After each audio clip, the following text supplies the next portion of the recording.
अखिल ब्रह्मांड विनायक दयालु कृपालु राम सच्चिदानंद के बलमृदुल पावन चरणारविंदों में श्रद्धा प्रीति और भक्ति के साथ कोटि कोटि भाव वंदन प्रणाम करते हुए परम श्रद्धालु प्रभु प्रेमी भक्तजन श्रद्धा वात्सल्यमयी सती स्वरूपा मुक्ति स्वरूपा माता शक्ति परम पवित्र चातुर्मास के परम पावन सत्संग में विश्राम सागर की पावन कथा में 88,000 संकल्प दृश्यों के प्रति तत्ववेत्ता सुखजी महाराज श्रवण करवा रहे हैं। बाबा रघुनाथ दास जी महाराज अपने शिष्यों को श्रवण करवा रहे हैं और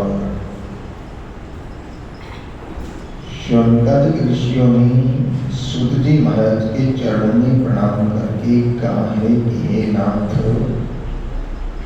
अब हमारे मन में दूसरी एक जिज्ञासा प्रकट हुई है और वो कृपा करके आप हमें बताओ कि धर्म क्या है और उस धर्म के कितने चरण हैं और उस धर्म की उत्पत्ति कहाँ से होती है और धर्म का नाश किन कारणों से होता है और धर्म की स्थिति किन कारणों से होती है और धर्म का विस्तार किन कारणों से होता है, ये कृपा करके और आप हमारे को श्रवण करवाइए। तब सूत जी महाराज संकल्प ऋषियों के ऐसे प्रश्न को सुन करके और अत्यंत आनंदित हुए और सूत जी महाराज कहने लगे, हे ऋषियों, आपने बहुत अच्छा प्रश्न किया, क्योंकि जीवन के अंदर अगर धर्म नहीं है, देखो आहार हम भी करते हैं और आहार पशु भी करता है, पक्षी भी आहार करता है, जल में रहने वाला जीव भी आहार करता है, नभचर, स्थलचर और जलचर, ये सारे जीव आहार करते हैं। आकाश में विचरण करने वाले भी और धरती पर रहने वाले भी और जल में रहने वाले भी, इस सारे जीव क्या करते हैं, आहार करते हैं और मनुष्य भी आहार करता है। निद्रा हम लोग भी लेते, मनुष्य भी निद्रा लेता है, आकाश में विचरण करने वाले पक्षी भी निद्रा लेते हैं, धरती पर रहने वाले चौपाई जानवर, दोपाई जानवर वो भी निद्रा लेते हैं और जल में रहने वाले जलचर भी निद्रा लेते हैं। भय, मनुष्य को भी भय लगता है, डर लगता है, आकाश में विचरण करने वाले पक्षियों को भी डर लगता है और धरती पर विचरण करने वाले जीवों को भी डर लगता है और पानी में रहने वाले जलचरों को भी डर लगता है। चौथी बात बताई मैथुनम च, वंश वृद्धि के कार्य आकाश में विचरण करने वाले पक्षी भी करते हैं, धरती पर रहने वाले जितने भी जीव है वो भी, उनको भी संतानें होती है, उनको भी सब बच्चे होते हैं और जल में रहने वाले सारे जीवों के भी वंश वृद्धि होती है। लेकिन फिर भी स्वर्ग में रहने वाले देवता लोग, स्वर्ग में रहने वाले देवता लोग ये इच्छा नहीं करते हैं कि हमें नवचर बनाना, ये इच्छा भी नहीं करते हैं कि हमारे को धरती पर रहने वाले पशु पक्षी कीट पतंग बनाना या जल में रहने वाला हमको प्राणी बनाना, जल में रहने वाला जीव बनाना। देवता लोग स्वर्ग में बैठ करके अगर कोई इच्छा करते हैं तो क्या इच्छा करते हैं कि हमारे को इस स्वर्ग के पुण्य जब नष्ट हो जाए तो हमको क्या बनाना, हमको मनुष्य बनाना, क्या बनाना। और इसलिए परम पूज्य भगवत स्वरूप स्वामी जी श्री रामचंद्र जी महाराज ने अपनी अनुभववाणी में बहुत सुंदर सूत्र दिया है। ये चातुर्मास की कथा के अलावा वाणी जी भी आपको रोज कई सूत्र आ ही जाता है, क्योंकि वाणी जी एक ऐसा ग्रंथ है कि जिसके अंदर वेद भी है, शास्त्र भी है, पुराण भी है, जड़ दर्शन भी है, उपनिषद, सब कुछ वाणी जी में विद्यमान है। तो इस सूत्र को रामचंद्र जी महाराज ने अपनी वाणी में कहा है कि देवता लोग बैठ करके और स्वर्ग में इच्छा क्या करते हैं कि हमको मनुष्य योनि मिले, दूसरी योनि नहीं चाहते। कौन सी योनि चाहते हैं? मनुष्य योनि मिले। क्यों भाई? नींद तो पशु भी ले रहे हैं, नींद हम भी ले रहे हैं, आहार हम भी कर रहे हैं और पशु भी आहार कर रहे हैं। भय उनको भी लगता है, भय हमको भी लगता है। वंश वृद्धि उनकी भी होती है और वंश वृद्धि मनुष्य की भी होती है। फिर भी ये चार बातें मनुष्य में, जानवरों में, पक्षियों में, जलचरों में समान रूप से पाई जाती है। बराबर? चार चीजें जो है ना, आहार, निद्रा, भय और मैथुन। लेकिन फिर भी स्वर्ग के देवता लोग क्यों इच्छा करते हैं कि हमारे को मनुष्य जीवन प्राप्त हो? क्यों? क्योंकि रामचंद्र जी महाराज का सूत्र है, नर्तन को सब सुर चले। इस मनुष्य के चोले को कौन चाहते हैं? सब सुर चले। सारे देवता लोग भी इच्छा करते हैं कि हमको क्या मिले? मनुष्य का शरीर मिले, मनुष्य की योनि मिले। और ब्रह्मा करत उल्लास।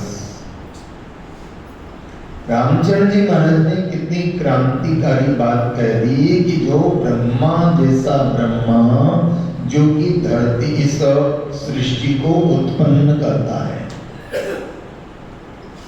ब्रह्मा जैसा ब्रह्मा जो सृष्टि को उत्पन्न करता है, वो भी चाहते हैं कि मुझे क्या मिले? मनुष्य योनि मिले। याद करो आप भागवत जी के उस प्रसंग को, श्री कृष्ण की लीलाओं में उस प्रसंग को याद करो कि भगवान की वो अद्भुत लीलाएं देख करके, जो ग्वाल बालों को खिला रहे हैं, ग्वाल बालों के हाथों से छीन छीन करके खा रहे हैं, वो लीला आकाश में गुजर रहे ब्रह्मा ने देखी। बराबर?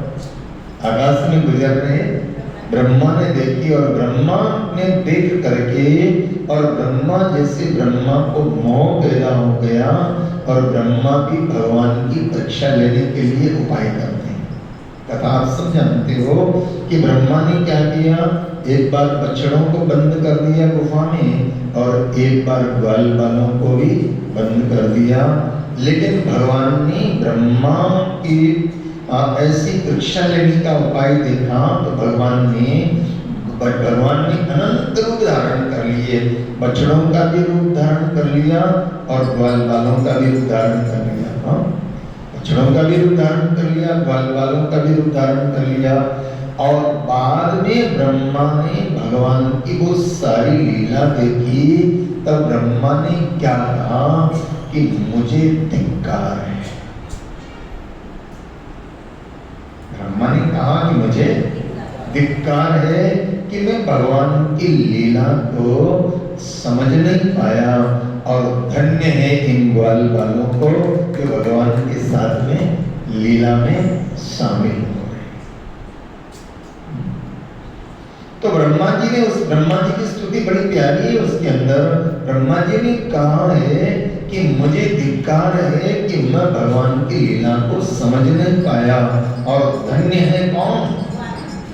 ये ग्वालबाल धन्य है कि जो भगवान की इस लीला के हिस्सेदार हो रहे हैं, भागीदार हो रहे हैं। काश मैं भी मनुष्य होता। क्या कारण? काश मैं भी मनुष्य योनि में होता और मनुष्य योनि में होता तो भगवान की लीला का भागीदार बनने का मुझे सौभाग्य मिल गया होता। तो आप जरा सोचो, ब्रह्मा भी क्या इच्छा करते हैं? बोलो ना। उस बात को श्री महाराज ने अपनी वाणी में उल्लेखित किया है।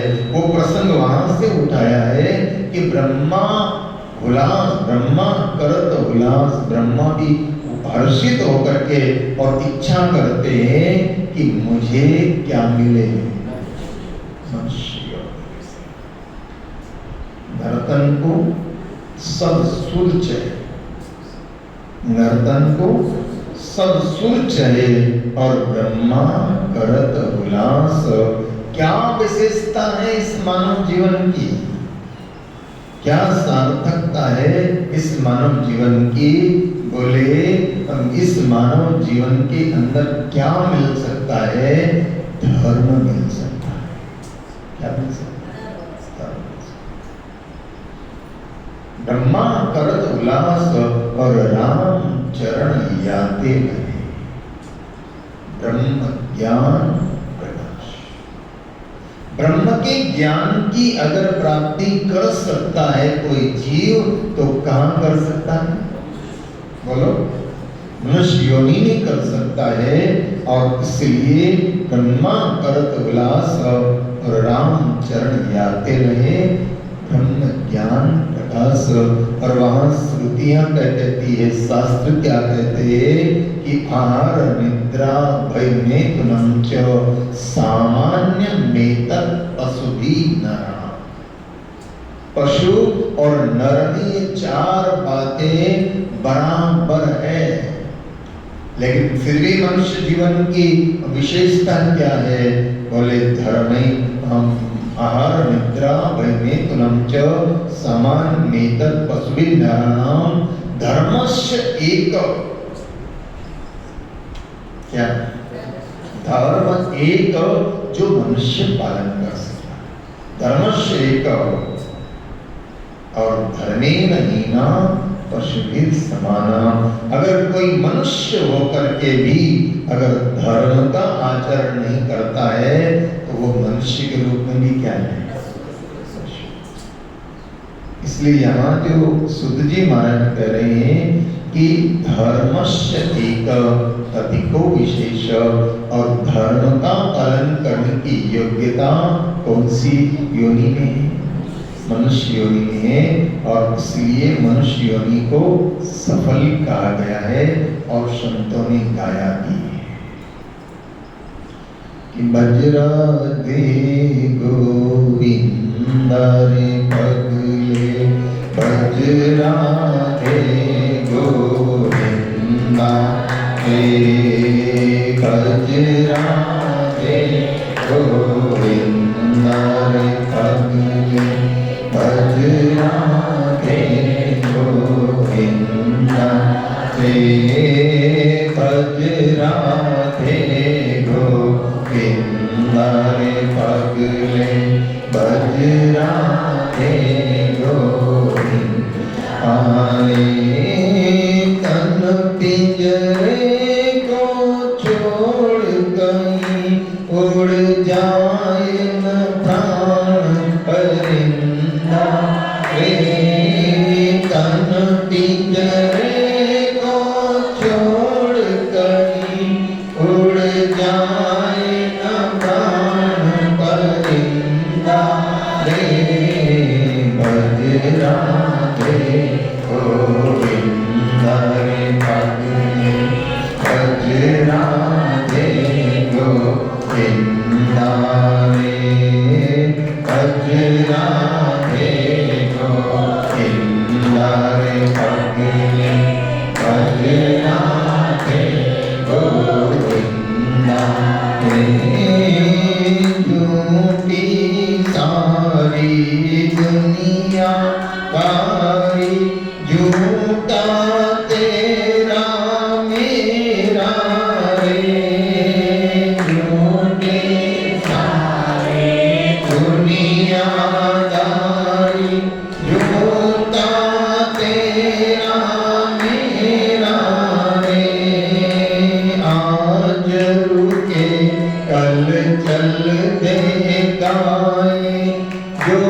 भज राधे गोविंदा रे भज राधे गोविंदा रे।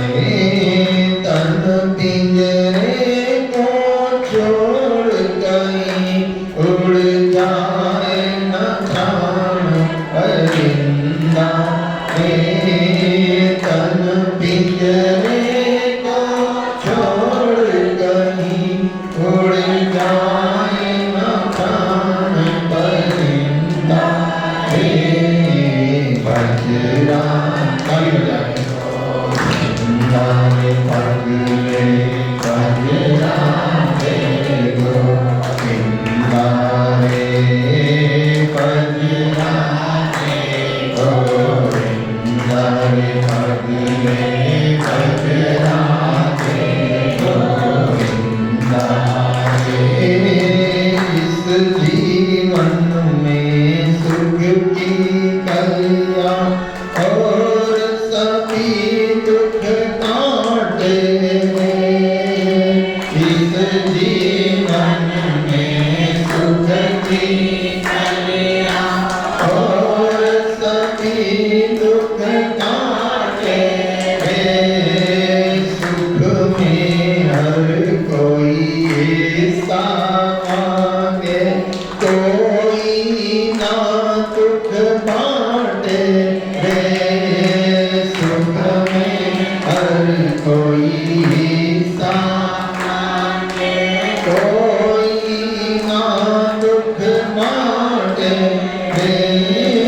सब साथी है झूठ जगत के सब साथी है झूठ जगत के सच्चा एक गोविंदा रे।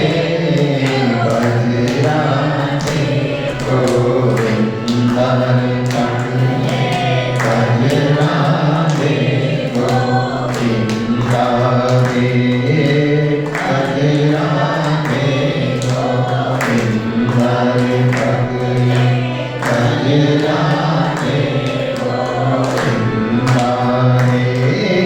तन पिंजरे को छोड़ कहीं उड़ जाए न प्राण परिंदा रे। तन पिंजरे को छोड़ कहीं उड़ जाए न प्राण परिंदा रे।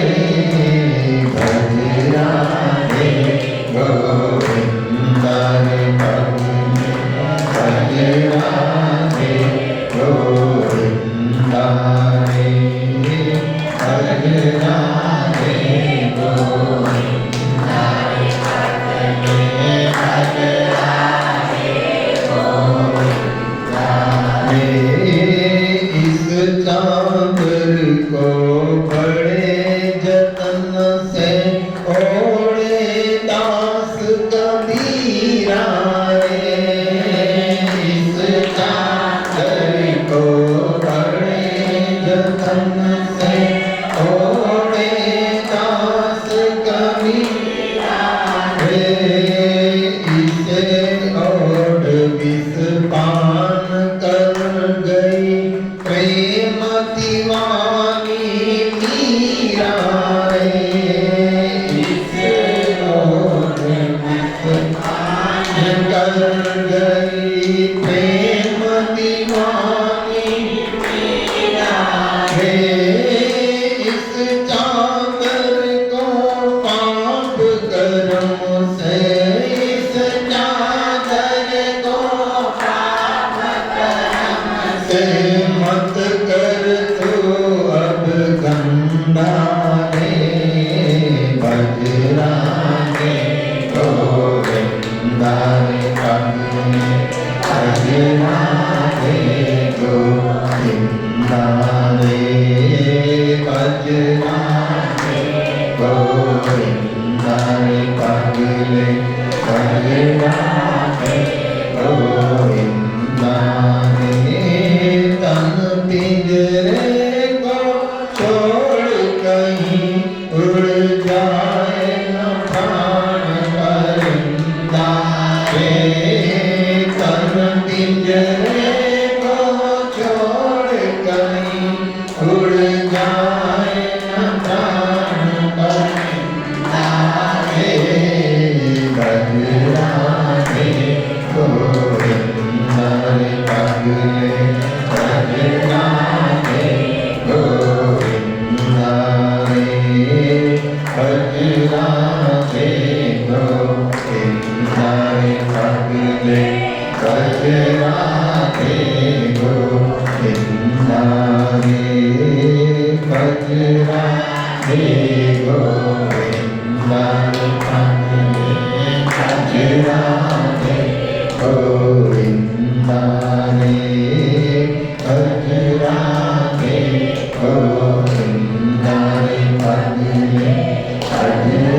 एक तथिको विशेष। धर्म ही एक विशेषता है जो मनुष्य में होती है लेकिन पशुओं में नहीं होती, पक्षियों में नहीं होती, जलचरों में नहीं होती। एक धर्म का पालन करने की क्षमता किसमें है? मनुष्य में है। और मनुष्य ही धर्म का पालन करता है। लेकिन मनुष्य अगर होकर के और धर्म का पालन नहीं करता है तो धर्मेण हीना पशुभिः समान। धर्म से जो हीन हो गया है वो क्या है? पशुभिः समाना, यानी पशु के समान है वो। और यहाँ कहा है कि धर्म के 4 चरण होते हैं। धर्म के कितने चरण? 4 चरण। यहाँ प्रश्न किया कि धर्म के कितने चरण होते हैं? तो धर्म क्या है? धर्म वो है जिसको धारण किया जाता है। धर्म क्या है? बोले जिसको धारण किया जाता है वो धर्म है। बाकी सब संप्रदाय है। लोगों ने बाद में चल करके और लोगों ने संप्रदायों को नाम क्या दे दिया? धर्म का नाम दे दिया। बोले ये कौन सा धर्म पालते? कोई कहते हम तो वैष्णव धर्म पालते, कोई कहते हम तो शैव धर्म पालते, कोई कहते हम तो स्वामीनारायण धर्म पालते। ये धर्म नहीं है, ध्यान देना। ये सब क्या है? संप्रदाय। धर्म तो एक ही है और जिसकी आप रोज जय जयकार करते हो, क्या? सत्य सनातन धर्म की। मुस्लिम है तो वो भी धर्म नहीं है, वो भी एक संप्रदाय है। ईसाई है तो वो भी धर्म नहीं है, वो भी क्या है? एक संप्रदाय है। बाद में अब आप जरा सोचो, ईसा के पहले ईसाई धर्म जो है उसको कितने साल हो गए? 2500 वर्ष, बराबर। हाँ, जो भी हुआ हो। तो इतना बुद्ध धर्म है तो बुद्ध से चला, ईसाई धर्म ईसा से चला, इस्लाम जिसको तुम धर्म कहते हो वो मोहम्मद से चला। लेकिन आप ये बता सकते हो कि सनातन धर्म को किसी ने चलाया? बोलो ना। राम और कृष्ण को भी सनातन धर्म को नहीं चलाया। राम से पहले भी सनातन धर्म था और कृष्ण से पहले भी सनातन धर्म था। तो जिसको धारण किया जाए उसका नाम क्या है? धर्म है। और जिससे संपदा का विकास हो वो संप्रदाय। संपदा का जिसका विकास हो, इसलिए हम लोग जो जय बोलते हैं सत्य सनातन धर्म की। हमारा धर्म कौन सा है? सत्य धर्म। क्या है? सत्य है, जो आदि सत्य, युगादि सत्य है भी सत्य और नानक रहेगा भी सत्य। जिसको नानक ने कहा है आदि सत्य, जो शुरू से सत्य है, आदि सत्य, जुगादि सत्य, जुगों से जो सत्य चल रहा है और है भी सत्य और नानक रहेगा भी सत्य, वो धर्म सत्य सनातन धर्म जिसको हम कहते हैं। बाकी सब संप्रदाय है। तो धर्म के 4 चरण कहे गए। कितने? 4 चरण कहे गए। धर्म के 4 चरण। और उन 4 चरणों में पहला चरण क्या है? धर्म का सत्य। धर्म का पहला चरण क्या है? सत्य है। सत्य के बिना धर्म टिक नहीं सकता। सत्य के बिना धर्म टिक नहीं सकता। और इसलिए पहला धर्म का पहला चरण क्या है? सत्य। और रामचरितमानस में बाबा जी ने भी लिखा है धर्म दूसर सत्य समान। ये मैं नहीं कह रहा हूं, कौन कह रहे हैं? धर्म दूसर सत्य समान, आगम निगम पुराण बखान। आगम निगम पुराण बखाना और धर्म दूसर सत्य समाना। तो धर्म का पहला चरण क्या है? सत्य। और एक बात बताना, आप जो आदमी कितना ही बेईमानी का धंधा करता होगा कि कुछ भी करता होगा, लेकिन वो दूसरे से अपेक्षा क्या रखेगा? बोलो ना, कहेगा मेरे साथ सत्य बोलना। तो ध्यान देना, सत्य के बिना चल नहीं सकता, सत्य के बिना चल नहीं सकता। हर व्यक्ति चाहता है कि मेरे साथ सत्य का व्यवहार करे। तो धर्म का पहला चरण क्या है? सत्य है। और धर्म का दूसरा चरण क्या है? बोले दया। धर्म का दूसरा चरण क्या है? धर्म किस पे टिकता है? दया का धर्म टिका हुआ। दया धर्म का मूल है। धर्म का मूल क्या है? दया है। दया धर्म का मूल है। और पाप मूल अभिमान। दया धर्म का मूल है, पाप मूल अभिमान। और तुलसी दया न छोड़िए जब लग घट में। तो धर्म का दूसरा चरण क्या है? जिस पर धर्म टिका हुआ है। ध्यान देना, ये चार चीजें जहां है वहीं धर्म है। अब आप कहेंगे आप सनातन धर्म के अंदर जो है ना, सत्य भी है और दया भी है। लेकिन आप कहो कि इस्लाम धर्म है, लेकिन इस्लाम में दया कहाँ है? बोलो। त्योहारों के नाम पर क्या होता है? बोलो ना। कितने निर्दोष प्राणियों को रेप दिया जाता है, किसके लिए? अपने स्वार्थ के लिए। वहां दया का है। तो जहां ये चार है वहां धर्म है। ध्यान देना, पहला क्या? सत्य। दूसरा क्या? दया। और तीसरा है तपश्चर्या, तप हो। तप हो, ये तीसरा धर्म का चरण है। और चौथा धर्म का चरण जिसको कहा है दान, जिसकी महिमा आप पहले काफी सुन चुके हो। तो सत्य, दया, तपस्या और ये दान, ये चार जो है, तो सत्य के द्वारा धर्म की उत्पत्ति कहां से होती है? कहा धर्म की उत्पत्ति किससे होती है? सत्य के द्वारा धर्म की उत्पत्ति होती है। और धर्म का विस्तार किससे होता है? बोले दया से होता है। धर्म की उत्पत्ति सत्य से, और धर्म का विस्तार किससे होता है? दया से होता है। और तपश्चर्या से धर्म जो है स्थिर होता है। तब करेंगे तो क्या होगा? हमारा धर्म स्थिर होगा। और धर्म का विस्तार किससे होगा?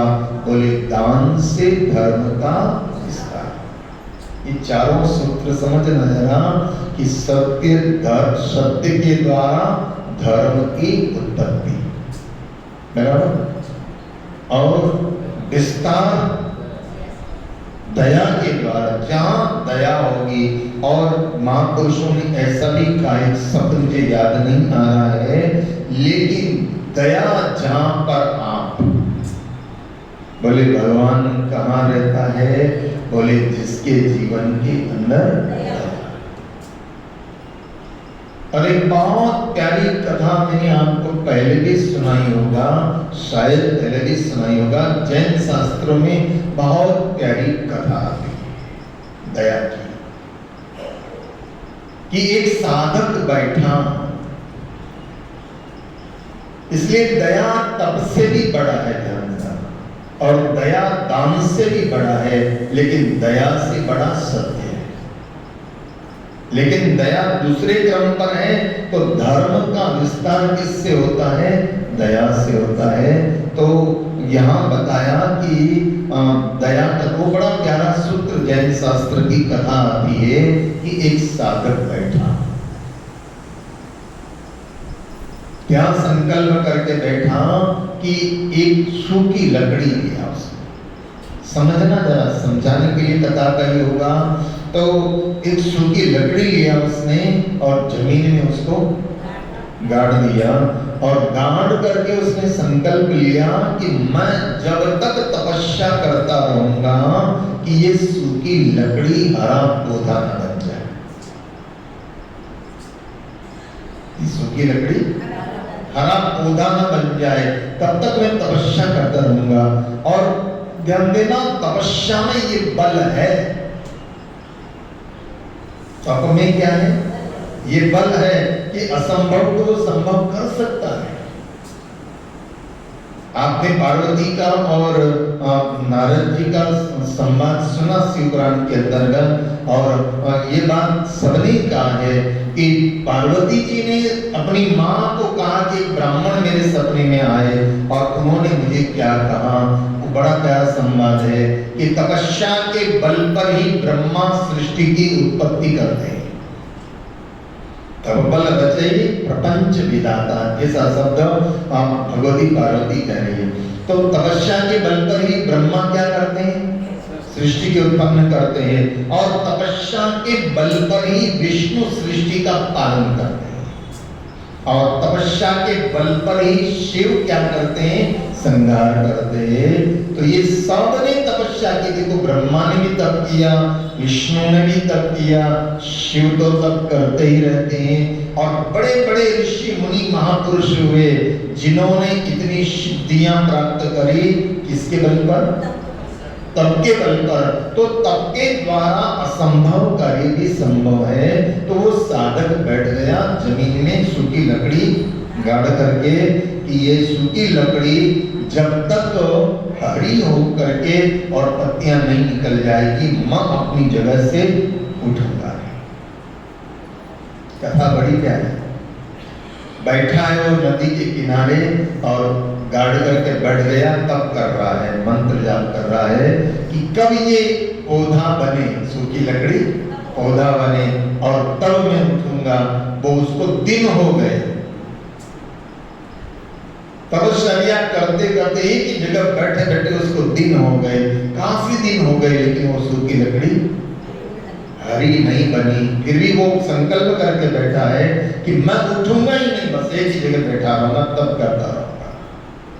इतने में क्या हुआ समझना है। इतने में क्या हुआ, सामने नदी बह रही है और नदी में पानी पीने के लिए एक गौ माता आ गई। नदी बह रही है, उस नदी में पानी पीने के लिए गौ माता आ गई और गौ माता ने नदी में प्रवेश किया, लेकिन जहां से प्रवेश किया वहां कीचड़ था और गौ माता कीचड़ में धंसती हुई पानी तक तो पहुंच गई। गौ माता ने पानी तो पी लिया, लेकिन कीचड़ के अंदर वो गौ माता फंस गई। और वो जब गौ माता फंस गई तो वो निकलना चाहती है, लेकिन वो नहीं निकल पा रही। उसके पांव इतने अंदर कीचड़ में फंस चुके हैं कि वो निकलना चाहती है, नहीं निकल पा रही है और आवाज करने लगी। जब कष्ट होता है तो प्राणियों में आवाज हो जाती, मनुष्य में कष्ट आता तो मनुष्य भी चिल्लाने लगता है ना, तो ऐसे पशुओं में कष्ट आता तो पशु भी चिल्लाने लगते। तो गौ माता जोर जोर से रंभाने लगी, आवाज करने लगी। और ये जो तपस्वी बैठा है तप करने के लिए आंखें बंद करके, और इसकी वो गौ माता की आवाज से इसकी तपस्या, और इसने सारा दृश्य देखा कि ये गौ माता फंस गई है और मुझे इसकी मदद की जरूरत है। इसको मेरी मदद की जरूरत है, मुझे इसकी मदद करने जाना चाहिए। लेकिन एक तरफ ये सोच रहा है कि मैं मदद करने जाऊंगा तो मेरी प्रतिज्ञा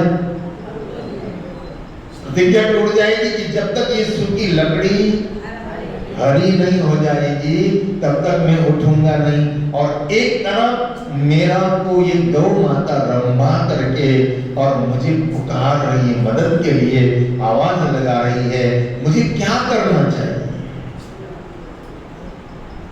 अब कई लोग हटी होते हैं ना इससे, कोई कहते हैं दुखी कोई होता हो तो होता रहे, हमको क्या लेना देना, हम तो अपने मंदिर में मस्त हैं, अपनी पूजा पाठ में मस्त हैं, हमको क्या मतलब। और कई लोग ऐसा कहते हैं, अरे हमको क्या, कोई दुखी है तो अपना कर्म भोग रहा है, हमें क्या मतलब। बोलो ना। लेकिन ध्यान देना, अगर परमात्मा ने आपको लायक बनाया है, और इसलिए स्वामी जी महाराज की वाणी में एक शब्द है, जिसी आत्मा अपनी और तिसी पार की जाए। जैसे मेरी आत्मा है ऐसी दूसरे की आत्मा है, जैसे मुझे कष्ट होता है ऐसे दूसरे को भी कष्ट होता है। और ऐसा विचार चिंतन करके और हमसे अगर बनता है तो दूसरे के कष्ट को निवारण करने का उपाय करना चाहिए। ये धर्म का पालन है। अब वो साधक देख रहा है कि वो हरी सूखी लकड़ी हरी हुई नहीं और उधर गैया पुकार रही है। इसने सोचा मैं क्या करूं, फिर मन में विचार आया, क्योंकि ये सच्चा धार्मिक था, इसने सोचा तपस्या करने के लिए तो बाद में भी बैठ जाएगा। मेरा प्रतिज्ञा है कि ये पौधा, ये सूखी लकड़ी पौधा बनना चाहिए, मैं बाद में भी बैठ जाऊंगा, लेकिन मुझे मेरा धर्म पुकार रहा है कि मुझे उस गैया के ऊपर दया करके मदद के लिए जाना चाहिए। वो गया और उसने बांस लेकर के मदद करके गैया को जैसे तैसे कीचड़ में से बाहर निकाल दिया, पानी से उसका कीचड़ साफ कर दिया। खुद के कपड़े भी खराब हो गए, गंदे हो गए, पूरे कीचड़ में भरा गए, तो उसने अपने कपड़े भी बदल लिए और नाम करके स्नान करके सोचा चलो वापस बैठ जाता हूं। लेकिन मन में कहीं कोने में ये भी रहता है कि मेरी प्रतिज्ञा टूट गई, मेरी प्रतिज्ञा टूट गई, मैं अपनी तप से च्युत हो गया, मैं अपने तप से विहीन हो गया, मेरी तपस्या भंग हो गई। मन में थोड़ा सा किसी कोने में ये भी भाव आ रहा है मेरा तप टूट गया, ये ठीक नहीं हुआ। कई बार ऐसा होता है ना कि हमारी एकादशी का व्रत होता है, बोलो ना, एकादशी का व्रत होता है और हमने व्रत किया, लेकिन पता नहीं कोई हमारा साथी हमें मिल गया और वो भोजन कर रहा, वो कह ले यार खा ले, और हम भूल गए कि हमारी एकादशी है और हमने खा लिया। बाद में लगता है राम मेरा तो व्रत टूट गया, ये क्या हुआ। लेकिन ध्यान देना, आपको जिस मित्र ने खिलाया है और उसके हाथ से आपने खाया है, उसको कितनी खुशी हुई होगा, उसको कितना आनंद भी हुआ होगा। आपका व्रत टूटा, आपको ध्यान, लेकिन वो सामने वाले को कितनी खुशी हुई। ऐसे ही ध्यान देना, इस साधक को लगा, क्या लगा कि मैं तो तपस्या करने के लिए बैठा था, लेकिन मेरा तप टूट गया, मेरा व्रत टूट गया। दुख तो हुआ, लेकिन चलो गैया को तो मैंने निकाल दिया, ना धो करके तैयार होकर के, और वापस मन में थोड़ा सा अफसोस तो था ही कि मेरी तपस्या भंग हो गई। लेकिन जैसे ही अपने तप के स्थान पर पहुंचा, क्या देखता कि वो सूखी लकड़ी जो थी वो हरी भरी हो गई। सूखी लकड़ी में से पत्तियां कोमल फूट गई है, वो हरी भरी हो गई है। वो तप के कारण नहीं हुई, इसके कारण नहीं, दया और गौ माता की जो सेवा की है, वो दया का मन में जो भाव हुआ है। तो धर्म की उत्पत्ति किससे होती है? सत्य से होती है। और धर्म का विस्तार किससे होता है? दया के द्वारा धर्म का विस्तार होता है। तो आगे यहाँ बताएंगे कि धर्म की उत्पत्ति सत्य के द्वारा, दया के द्वारा धर्म का विस्तार, तपस्या के क्रिया के द्वारा क्या और दान के द्वारा क्या, और सत्य क्या है। ये सत्य ये है कि हमारे जीवन में सत्य का आश्रय आ जाए। और आज अगर हमारे को महाराज हरिश्चंद्र का नाम आता है, बोलो ना, तो किसके कारण? सत्य के कारण। ऐसी पावन कथा जो है महाराज हरिश्चंद्र की, सत्य के आश्रय कैसे लिया, सब कुछ चला गया। हाँ, राज्य चला गया, पत्नी चली गई, पुत्र चला गया, लेकिन नहीं गया तो क्या नहीं गया? सत्य नहीं गया। तो आज युग युग व्यतीत हो गए, फिर भी अगर महाराज हरिश्चंद्र का नाम आता है तो श्रद्धा से हमारा मस्तक झुक जाता। कैसे सत्य धर्म का उन्होंने अवलंबन लिया, उस सारी प्यारी चर्चा कल के सत्संग में करने का प्रयास करेंगे। आज का सत्संग का समय पूर्ण हुआ है, इसलिए अपने बोल को विराम देते हैं। आप सब का मंगल इच्छते हुए आप सबका जीवन प्रभु भक्तिमय हो, आनंदमय हो, सुख शांतिमय हो।